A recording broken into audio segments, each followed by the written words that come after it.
একটা 13 রিয়ালের coffee order করছে। মাত্র একটা কফি নিয়ে আমার এখন কত দূর যাইতে হইব।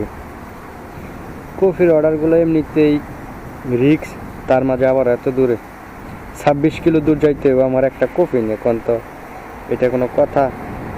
এটা একটা হাস্যকর ব্যাপার না? 26 কিলো যদি একটা কফি নিয়ে যাইতে হয়, 13 রিয়াল আবারও মাত্র 10টা ডেলিভারি চার্জ, তাই বলে কি এত দূরে? এই 26 কিলো যাওয়ার পরে যদি দেখি যে কফিটা নষ্ট হয়ে গেছে, তখন কি একটা অবস্থা হইব। আর কফিগুলো খুবই রিক্স।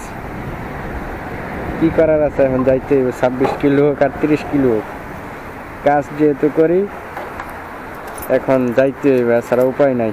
তালাবাদ যা শুরু করলো, দূরে দূরে অর্ডার দিতেছে খুব। এখন 26 কিলো যাইতে হইব একটা কফি।